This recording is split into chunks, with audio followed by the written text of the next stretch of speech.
Bab 16. Ruangan. Ini memalukan, integritasku diinjak-injak. Aruna. Hari ini aku berniat menjahilinya. Tidak kusangka. Malah aku yang dibuli. Bapak. Bisa saya bantu? Seorang pramuniaga mendekat menanyakan maksud laki-laki yang sedang meremas busa. Display salah satu brand pakaian dalam. Hendra segera melepaskan tangannya. Terkejut menemukan jari-jarinya tidak terkondisikan. Ada yang bisa saya bantu?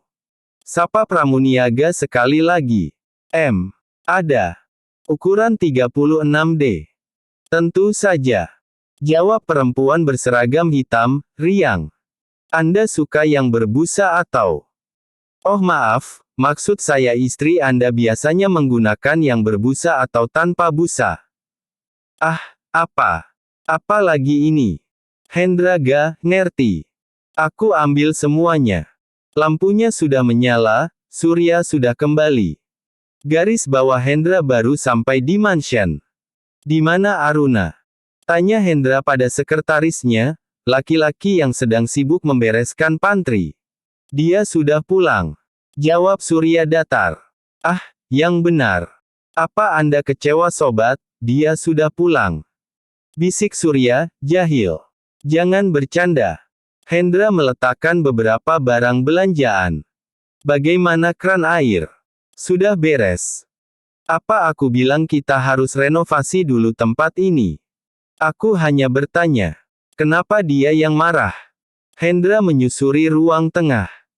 Seseorang dengan baju barunya berusaha bangkit dari sofa tempatnya nonton televisi.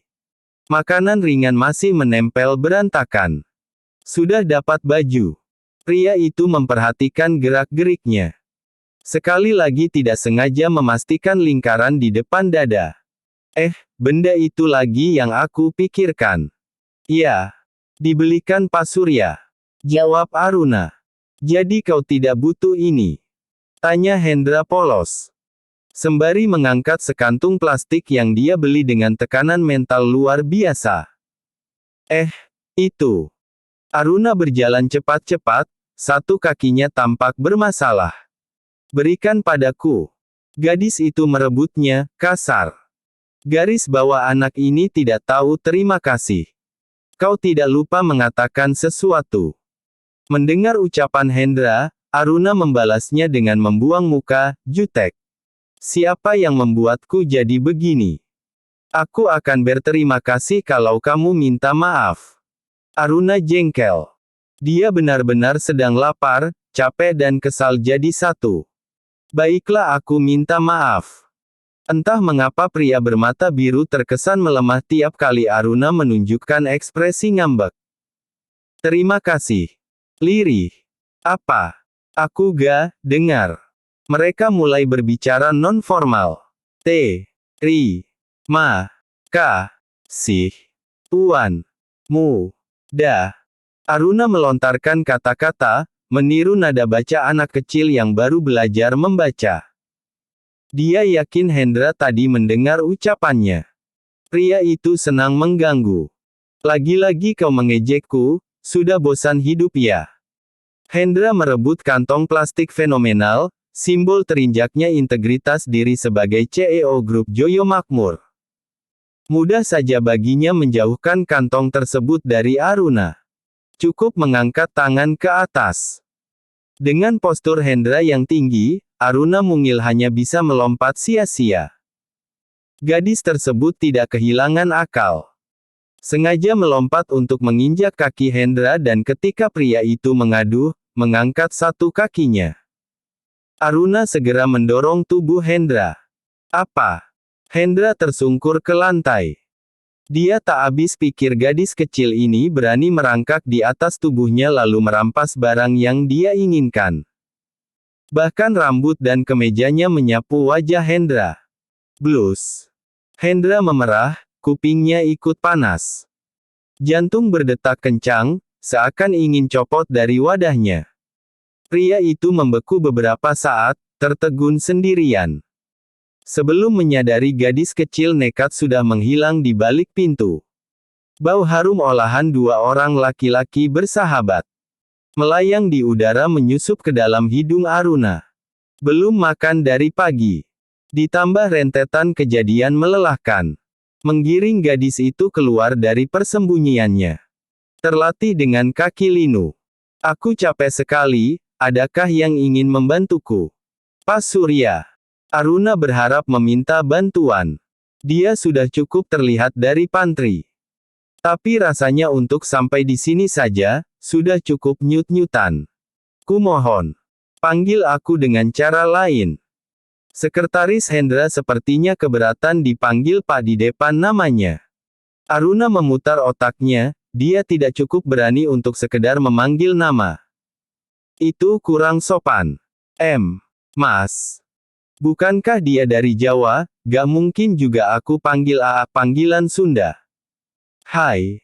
Panggilan itu tak boleh kau berikan padanya. Hendra menyela. Ayolah tolong aku, kakiku sakit. Kalian masih saja berdebat. Hendra meletakkan pekerjaannya. Gesit mendatangi Aruna. Tidak. Tidak. Tidak. Jangan kamu. Aku gak mau kau bantu. Aruna mundur, menggeleng-gelengkan kepala. Tidak berkenan dibantu Hendra. Hendra tak peduli. Dia mengangkat tubuh Aruna. Ah, turun. Aku hanya butuh dipapah. Gak mau digendong. Aku mau turun. Turunkan aku. Gadis ini berisik, beberapa kali memukul bahu dan dada Hendra. Hendra konsisten, tidak bergeming. Santai menurunkan Aruna di kursi pantry. Cuci dulu tanganmu. Hendra menyingkirkan tangan Aruna yang main comot. Kalau gitu, bawa kemari airnya. Pinta Aruna. Pria tersebut menyiapkan air pada wadah kecil dan tisu untuk Aruna. Piring. Berikan aku piring tuan. Surya menyelipkan piring di depan Aruna, gadis ini sudah pandai mengganggu bosnya. Tersirat rasa senang, punya teman seperjuangan. Aruna tangkas mengambil nasi dan menumpuk semua lauk, sayuran, jadi satu seperti bukit. Dia terlampau lapar sejak pagi. Sendok Aruna terisi penuh. Lahap, tak peduli dengan dua pasang mata yang tertegun, menangkap selera makannya. Demi kerang ajaib. Ini nikmat sekali. Seru Aruna. Hahaha.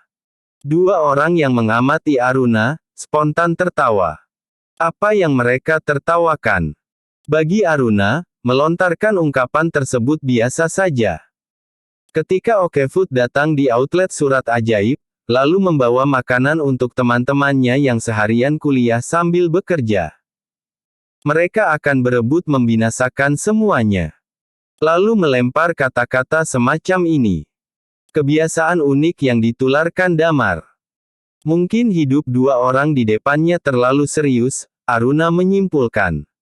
Selera makanmu cukup mengejutkan. Hendra menggoda. Melihat Nona Aruna, rasanya perutku sudah kenyang. Yaelah yang mampir food court tadi siapa? Bukankah kalian punya aturan tidak mengganggu orang makan? Dulu Aruna pernah ditegur Surya, ketika ketiganya makan siang bersama dan dia tak sengaja melempar pertanyaan. Kali ini Aruna berharap dua orang itu diam. Sayangnya aku sedang ingin melanggar. Hendra merasa senang bisa mengganggu Aruna. Pria itu meletakkan ayam teriyaki buatannya di atas piring Aruna. Bagaimana kalian bisa masak seenak ini? Uji Aruna. Ketika kita tinggal di California, Hendra kesulitan dengan jenis makanan di sana. Terpaksa kami masak sendiri. Surya menjelaskan. Benarkah? Aku hampir tak percaya kau orang seperti itu. Aruna merasa selera pria blasteran Jawa England ini tidak mencerminkan visualnya. Dia tidak memiliki pengetahuan apapun tentang calon suaminya. Kau sendiri, apa yang kamu sukai? Tanya Hendra. Aku suka semua makanan, apalagi kalau ada voucher promo. Maksud Aruna, ketika ada voucher promo Okefood. Hobi, bagaimana dengan itu? Kau punya ketertarikan terhadap sesuatu. Sepertinya Hendra pun berusaha mengenal calon istrinya dengan cara yang benar. Tidak menguntit. Aku suka desain. Desain apa saja, terutama aksesoris, manik-manik atau sesuatu yang berhubungan dengan kerajinan tangan. Jawab Aruna sembari menikmati potongan terakhir makanan penutup. Oh iya, hampir lupa. Aku sudah menyelesaikan desain undangan. Sebelum kami gandakan. Apa kau tak ingin memeriksanya? Undangan 4 dimensi pesanan Hendra untuk pernikahan mereka. Antar ke kantorku. Hendra menarik bibirnya tersenyum mencurigakan. Dasar Hendra, ingin menunjukkan siapa dirinya garis bawah Surya mulai bosan menjadi peran pembantu di antara mereka, pria itu menyingkir mencari kesibukan lain. Gadis itu tertidur pulas di atas meja pentri, awalnya berencana menunggu Hendra selesai makan dan beres-beres. Berharap pria itu mau membopongnya ke tempat yang lebih nyaman untuk istirahat. Nyatanya rasa lelah dan kantuk tidak bisa tertahankan. Hendra menggendongnya, membaringkan Aruna di ranjang yang sama dengan tempat dia berulah tadi. Secepat mungkin Hendra keluar dari kamar itu. Ada rasa mencekam yang menyelimuti dirinya. Aku izin sampai di sini dulu. Apa tidak masalah? Surya meminta persetujuan, menemukan atasannya baru saja keluar dari kamar tempat Aruna beristirahat. Baiklah, aku bisa mengantar anak itu pulang setelan dia bangun. Pernyataan Hendra menyetujui permintaan sekretarisnya. Jam terus berputar. Sudah lebih dari pukul 18 malam. Namun belum ada tanda-tanda Aruna bangun. Hendra berniat menunggunya 30 menit lagi. Entah mengapa dia enggan masuk kamar Aruna. Hampir jam 7 malam mengapa Aruna tidak bangun juga ragu, lelaki itu membuka pintu. Dek. Kaki Aruna terlihat. Membuatnya merinding. Tidak. Tidak akan ada masalah. Aku bisa melewati ini. Hendra menyusuri ranjang Aruna. Menemukan kening gadis itu berkeringat, wajahnya tampak pucat. Apa dia baik-baik saja? Apa diriku juga baik-baik saja? Hendra menyentuh kening Aruna. Mendapati suhu di permukaan kening gadis tersebut tinggi. Telapak tangannya terasa panas. Tenang. Tidak akan ada masalah. Aruna hanya demam biasa. Garis bawah pria ini seolah-olah sedang menenangkan dirinya sendiri. Tampak gelisah. Bukan sekedar karena Aruna demam. Tubuh Aruna bergerak kecil mengimbangi suhu tubuhnya. Gadis itu mulai mengigau. Hendra tak kuasa berada di dekat tubuh Aruna. Entah mengapa dia memilih mundur beberapa langkah. Hal ini bukan lagi gelisah. Ada semburat ketakutan yang menyerang dirinya secara perlahan. Aku tak bisa. Aku tidak bisa melihat ini. Garis bawah rasanya ingin berlari keluar dari ruangan. Sayang, Hendra merasa tubuhnya membeku. Tolong. Tolong. Tolong dia. Dia akan mati. Tolong dia. Garis bawah Hendra berusaha mengeluarkan suaranya. Mulutnya hanya bisa menghembuskan nafas pendek tidak beraturan. Ruang 22 tahun yang lalu perlahan hadir kembali. Dinding di dekatnya memudar, luntur berganti dengan dinding lain dari ingatan jangka panjang miliknya. Tersimpan terlalu rapi, pria itu merasa perempuan yang berada di atas ranjang sedang sekarat. Tapi dia tak bisa bergerak. Mematung, di tempat yang sama.